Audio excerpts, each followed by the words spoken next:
Hey folks, Richard Tubb here with another interview, and I'm excited today. I'm in Paris for DattoCon 19, and I'm joined by Tim Weller. I was going to say the new CEO of Datto, but it's been a year now, hasn't it? It's been a year since Austin stepped up to the board and handed the reins over, and the board made it official on Jan 1, but it's been a fast year. Yeah, so Austin grew the business from zero, basically Austin McCord, up to 14,000 MSPs.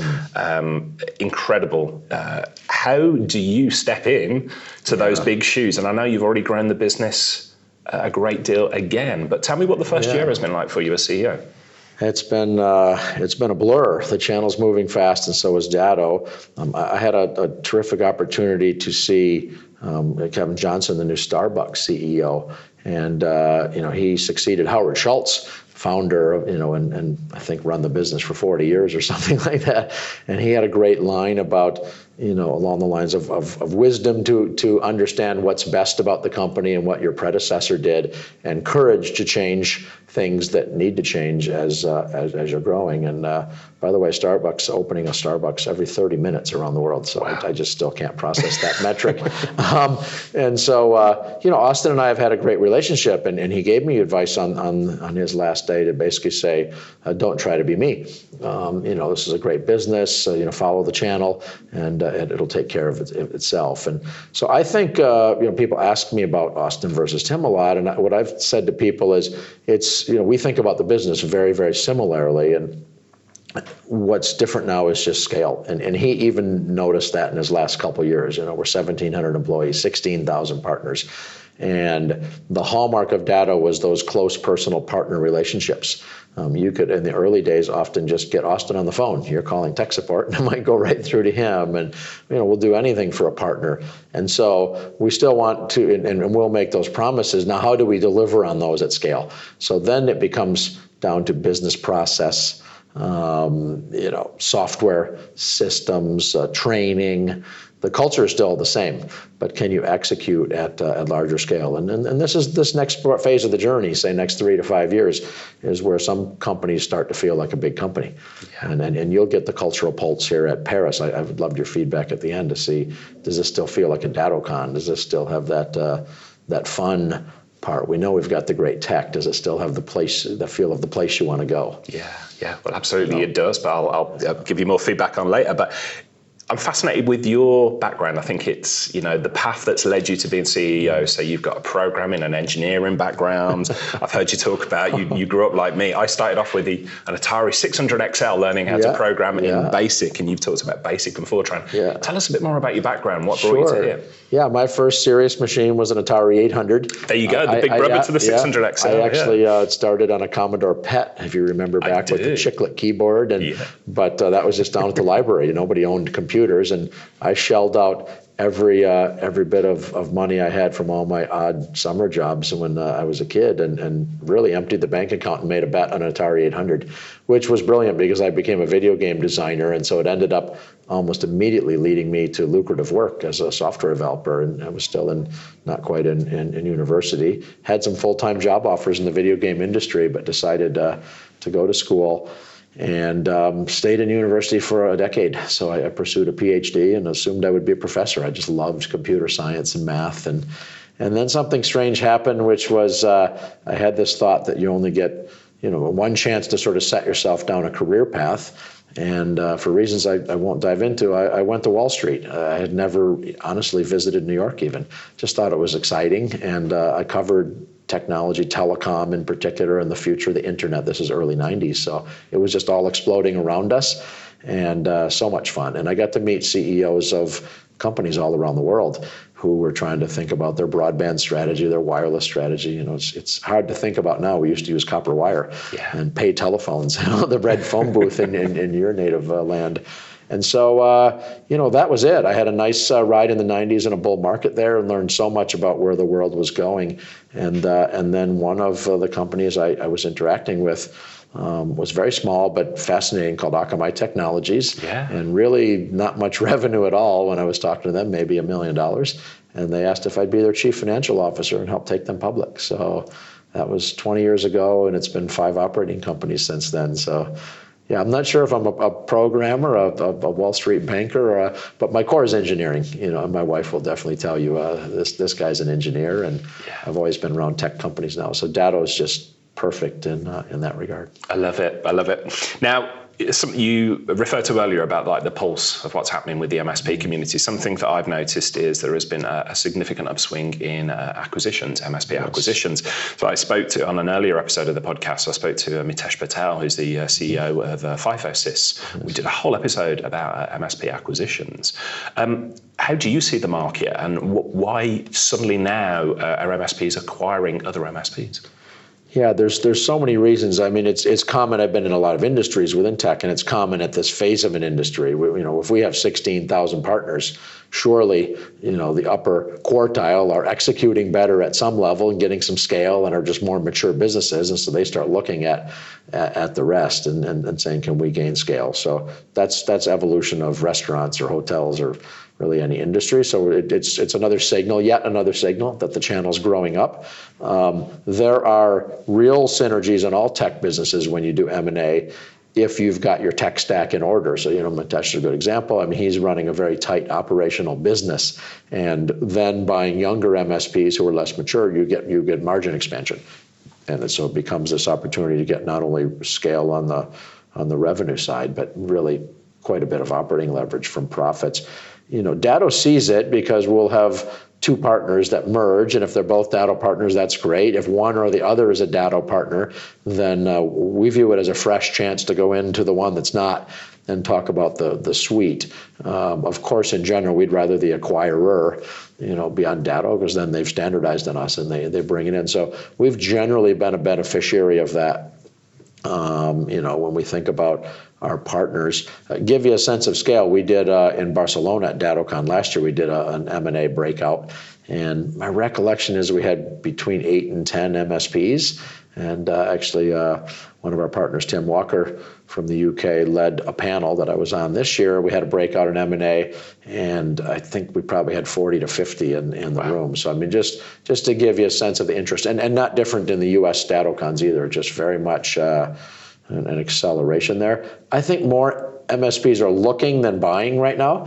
A lot of very basic questions about what am I looking for? How big can I buy? How do I do integration after I merge? So I still think if there were 40 or 50 people in the room, maybe 5 or 6 of them are actually acquiring. But definitely a trend we're seeing. So we talked about maturity levels of MSPs. The listeners to this podcast, there's a lot of mature MSPs that listen to that, and I don't just mean in terms of age of the owners, but there's a lot of aspiring MSPs listen to this. Yeah. And one of the stats that you shared during your keynote was that 80% of DattoCon attendees use a PSA tool, professional services automation tool. For those MSPs who are like on the fence about, well, why do I need a PSA? What's it going to bring? How would you describe the benefits of a professional services automation tool to them? Yeah, this is a tool. Every industry that tracks people, legal, accounting, there's a PSA tool for domain specific uses, and this is domain specific PSA tools for MSPs. Every company in every industry eventually puts in a large piece of software called ERP. Many people wait, till they're 50 million of turnover, to do that. But Excel spreadsheets only go so far, much as I love Excel. And in this business, if you're going to make the move to manage services, if you're going to start charging recurring revenue and using your techs for service desk and maintenance, and you need to be able to track their time and which projects they're working on, even in the project work basis or consulting business. And it's just too hard to do that effectively. So I think if you don't want to grow rapidly, you can sort of work your own scripts and your own tools and cobble things together. But if you have aspirations for growth, it's the single best investment you can make from a platform perspective. They're not expensive in dollar terms. They're not prohibitive. It's the commitment to them and doing the integration and the setup right that really is where people find they live or die. And you can burn hundreds of hours of time. And we generally encourage people to what I would call accept the defaults. These tools are very well thought through and used by tens of thousands of MSPs, and mostly the options on the menus that the default are pretty close. And then as time goes on, you start to adapt them to your business. But in many cases, if you're small, adapt your business to the tool. This is really, I'm old enough to remember when before Salesforce, it was Siebel and you bought CRM in a box. The hallmark of Salesforce was this new category, really, and young businesses bought Salesforce and they just adopted it. And it was the 7 stages of selling in the sales pipeline. And so the tool was good, but the business process that went with it. Here's how you sell. And I think this is, here's how you MSP for the smaller ones. For the big MSPs, of course, they've got their playbook already done, and they have to adapt the tool to their playbook, and which is why we make it highly configurable. But for young ones, I would do everything I could, whether it's ours or a competitor, to try to just get on the standard platform. Very, very valuable tool. And if you want to sell, to tie to your previous question, if I'm acquiring and I'm an MSP, I can diligence the business. The 2 or 3 things I'd be looking for. One is recurring revenue, of course. That's the only meaningful number I can pay a big revenue multiple or valuation multiple on. So the more recurring revenue, the much more valuable your business is worth. If you've got a PSA tool, I can come in and understand the business very, very quickly. Doesn't matter to me if I'm on the same tool. It'd be great if it was easy integration, but at least the data is in a structured format and I can look at a year or 2 of history, and then, of course, culture fit goes without saying. But there's so many benefits to it on the exit as well as running the business. Yeah, great answer. And some of the feedback I hear from smaller MSPs is, well, we'll put a PSA tool when we get big enough. And the answer what I go back to them is, you will be big enough if you put a PSA tool in place now, because it enables you to grow. And it's so much easier to put it in now. So I like to joke with my team, we're in the middle of a difficult ERP deployment ourselves for Datto. Now, of course, we don't use PSA, we use an ERP because we're a large business. But I joke with them, I say in the very early days of Akamai, where I was chief financial officer, we put in Oracle financials, but we were a tiny business. And so we're able to just take it out of the box and put it in and choose default on everything. The same advice I just gave, it was the easiest ERP deployment I've ever done. And then we just evolved as the business grew. We modified the Oracle financials. They grew with us. And it's so much easier to put it in when you're young, I think, is really it's the foundation of a house. It's the same thing. You can build it later, but why would you? Yeah, I implemented PSA tool when there was less than 5 of us within my MSP business back in the day. And again, you don't have to break the bank on the cost side there. You don't have to do so much work initially. Yeah. Let's dig into some of the news from DattoCon, starting with what's happening in Europe, an exciting time for you. Now, your family heritage is Finnish. Yeah, right. So my mother's whole side is Finnish, and so we've always identified, we were close to her family, and we were just always identified there. I would be talking second cousins if I went and found them. She was giving me a list, and I'll be ringing the bell for a stranger, but there's always been that Finnish spirit, Yeah, and you're opening new offices in Copenhagen. We are. As part of the Nordic expansion. Tell me more about that. What do the plans for Europe look like? Yeah, so we've got the DACH region well in hand, covered out of Munich, and we of course travel to all the DACH countries. We've had a long time office in Amsterdam, and the Benelux are there, and we've got a terrific leader who's done a number of large enterprise tech software plays in Europe, very experienced, terrific leader in Benelux. And so we just started doing the market research. We have a lot of partners in the Nordics, and we started looking over going, it would be not too difficult to cover that a little bit closer from Copenhagen, easy train to Stockholm, a short flight to Helsinki and so forth. We have partners in all 4 of the major Nordics, and as we did the market research, and the levels of maturity in tech in those are very advanced economies, of course. It appears those markets may at least be the size of Benelux, and maybe even a little bit bigger, and they're growing very rapidly. So, so we made the commitment, and that puts sales and support and account management, just put some of the partner-facing stuff in Copenhagen, where we've always had engineers. And so it's fun, and I think the rest of Europe is we cover, of course, everything from somewhere. So we may cover. We've got 1 or 2 people working from home in various countries. We've got some distributors in Italy, for example, good distributor. But you'd see us open offices in a country whenever we think there's some critical mass about to happen. And of course, we're sitting here in lovely Paris, so you might be able to guess, what the next market could be. So absolutely.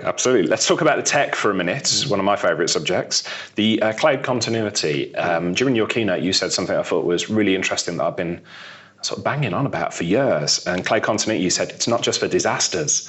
So most people think of continuity being, oh yeah, there's an earthquake. And here in the UK especially, I say in Europe, it's like, well, we don't experience those same such disasters. But and specifically, I want to talk about the PC, the resilient imaging it talks about. I'm excited about that. Tell us a little bit more. Yeah, so when you do continuity, and so by the way, I agree with your premise there. I mean, I've been in tech long enough to know, disaster was me tripping over the power cord, me dropping a magnet near the disk. I mean, it's the server crashing. It's not the fire. Those are, of course, make big headlines. But maintenance, just normal on and off of servers. So we do that really well. The resilient imaging. If you're on a server, a Windows server, you get technology called Windows snapshots. You can tell Microsoft, pause the server, essentially, in lay terms, and give me an image of everything running, all the applications, and then I'll take that image offline, and then I can virtualize that, right? And that's pretty standard. It takes a fair amount of work to implement that, and that's what Datto's done. On a laptop or PC, there really isn't such a thing. You're in a different OS, and of course, the laptops and PCs are on and off. You might unplug it at the end of the night. You might be traveling on mobile. You might be offline. And so resilient imaging was a 2-year effort to build the tech to essentially rebuild images in our cloud only. So there's no appliance. And every time your laptop is on, you might be at a conference. We're going to grab whatever data has been changed and pull it back, but it's never a full image of your machine that gets pulled back. And so it's puzzle pieces, and our engineers have figured out some algorithms to rebuild those puzzle pieces to say, okay, here's the last known likely good image of Richard's laptop. And you leave your laptop in an Uber here in Paris on the way to the airport. You get back home, you go over to a colleague's web browser, and you can run your laptop. You go down to the high street, you buy another laptop, pull whatever you're running in our cloud back onto an image on your laptop. And so, people will say, well, I'm not sure I need to virtualize a laptop. And the response would be, well, what I just described there, even that 1 hour, if it's a board meeting, might actually be quite worth it. But the ease of virtualizing and then pulling the image back onto the laptop for the MSP, which is our lens, means you don't spend an hour or two restoring that and rebuilding all the toolbars and all the config, and it's not file and folder. It just comes back to you. And then, of course, you get screenshot verification, which Datto invented. And so you sleep at night if you got 1,500 endpoints, and you can look down and go, okay, these 10 did not have a clean backup. Why is that? Oh, yeah, that client's at a conference. They must have been offline for a day. You can monitor and manage this universe, right? It's easy to back up. I'm fond of saying it's easy to back up. It's hard to restore, and you only get paid. It's like the insurance industry. It's easy to take the insurance premiums up front, and you only get paid if you actually deliver for me in a disaster. Yeah, fantastic. And I'm totally sold on the concept. And it's one of those ones. It was like, it's so simple. I can't believe somebody's not done it sooner. It's a fun one, and it's Datto. We weren't quite sure if people would find it commercial, but it's almost 10% of our U.S. partners are using it. It's only launched commercially a few months ago, so we're super excited to bring it to Europe. We just want to make sure we had all the data centers and obviously data sovereignty. Everything is European and the way you'd want to be, and GDPR compliant, et cetera. So absolutely, it's going to be great. Yeah, and SaaS protection. I want to touch very briefly on Microsoft Teams. Is an absolute monster, growing at a huge rate. Yep. So you brought in Teams backup as well, which is very welcome. And I saw some people cheering. We did when you did that. Tell us a little bit more about the motivation behind that. Yeah. So if you go back as far as you and I do in tech. You think about Netscape versus Internet and the browser wars, and Microsoft says, look at Internet Explorer, it's just been amazing. Well, they've hidden Netscape so far down in the toolbars you couldn't even find it, right? And they eventually, of course, had a big government case on that. There's a little bit of that going on here. That Teams is a great product, but there's a little bit of, if I already have O365 and I paid for it, I can just toggle a switch and I get Teams, right? So versus you think about like Datto as a business, as a company, we run on Google Suite and we run on Slack. And so those two are very, very aligned, and now Teams is a bit there. And so Microsoft will report these huge seat counts, and it will remain to be determined what the usage is. That said, it's been a great product, and it's clear the usage is rolling. And if you use it even for 10 minutes, you want to be able to back up all of that data. And I think doubly so for Teams, because as people come and go from end user companies, you want to go, where was that thread from marketing? Well, those two people left. Well, they actually posted the documents in there too, and you want to be able to index and search This has really been the hallmark. So we're sitting here already doing SaaS protection, and I have been blown away by the millions of objects that people need to restore. And we think about it as, again, disasters. Forget about that. Microsoft's not going to ultimately, lose your data center, but it's more the real time. Where's my data? And it's rogue employees. It's fat fingering on the keyboard. I've wiped out all the accounting spreadsheets, and you don't notice it, and they just disappear in the cloud. It's not like the PC where you used to sort of be able to see it, or you could back it up and put it in a drawer. It's a very ambiguous concept, and so we find partners and users all the time losing their data. So on the back of SaaS, SharePoint, Teams, it's just, we think there's a whole path of value-added services that the MSPs are going to profit from that in total will add up to multiples of the margin they're getting on the actual O365 seat, right? Whether it's VDI and all, this whole sort of new cloud world, there's going to be these new revenue streams that open up. But you have to focus on the margin, of course, if you're the MSP.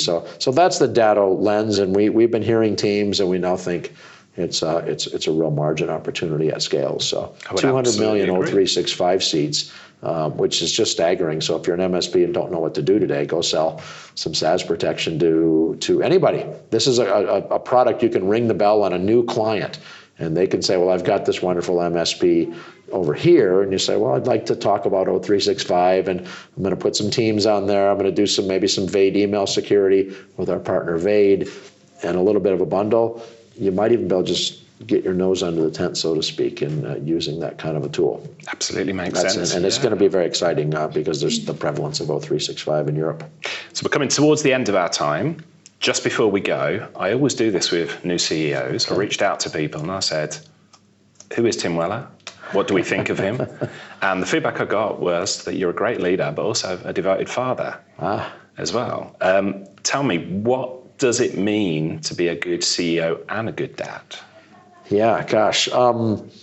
That's you've caught me off guard with that, because usually, I'm on the road almost every week in long hours, so I feel like a bit rubbish on the dad front sometimes. It's not the feedback I get. Yeah, I've had a few things. I mean, we definitely try to FaceTime, and as you'd expect, I try to focus a little bit during the weeks on helping kids with homework. If I can block even a half an hour or an hour, if I'm a bit lucky. Tough in Paris, but there was a math test this week, I will tell you, and I stayed up till the wee hours to be involved. I've gone back and forth. I've actually had some years off between jobs. These are hard jobs. Executive jobs are 24/7, really, and so in between them, when I've been able to, I've taken a year or two, and so I've spread some retirement out between my 5 operating tours, and then the kids have me full time, and so then they want me back, out of the house, or at least my wife does. So I think, but what sways me a little bit in that is I didn't really want to model an image of me sitting around the house, So they have to see, at least for the trade-off that they can't be with me and I can't be with them during the weeks often, is that they see hard work being modeled. If you want to rise in your career, if you want to do interesting things, work with interesting people, make a paycheck, it's not professional YouTube watcher, which is, of course, what my teenagers and everybody else's teenagers, how do I get paid doing this? And these YouTube stars are really making it difficult to parent, because they're just sure they're going to be rich, by just sort of goofing off on videos. And so, it's good. It helps them. If we focus, like you might imagine, on STEM and trying to keep, let's just keep our math and science, strong guys. And I'd love it if they became programmers too, of course. Well, as a stepfather, I've got a 12-year-old and a 14-year-old. Good advice. I might tap you up for more advice on that as we go forward. So. Yeah, and I've actually brought them this summer for 3 weeks, a bit on my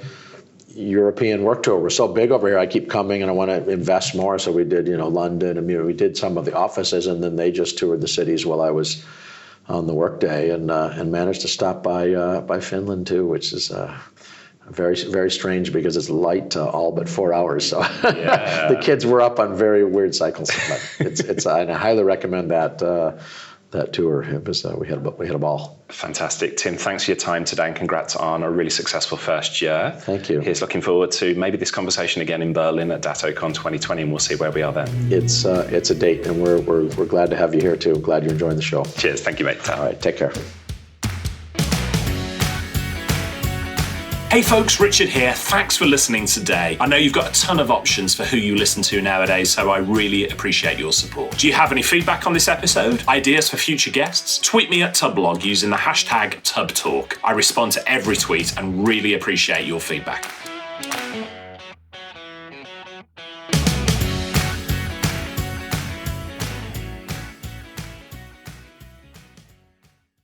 Hey team, this is Richard again. Just one more thing before you take off, and that is MSP Insights. Now, every Tuesday, I share my thoughts on the business of IT with you, the managed service community. Thousands of managed service providers already subscribe to MSP Insights. It's easy to sign up, easy to cancel. MSP Insights is basically a short email from me every Tuesday without fail with advice on growing your IT business, plus cool resources I've found, discovered, or started exploring that week. It's kind of like my diary of cool things, and often includes articles or books I've read, tools I've discovered, and events I think you'd be interested in, often sent to me by my friends and Tub Talk podcast guests. So if that sounds fun, a short tiny bite of MSP goodness every Tuesday, and you'd like to try it out, just go to go.tub.co/Tuesday. That's go.tub.co/Tuesday. Drop in your email and you'll get the very next one. Thanks for listening.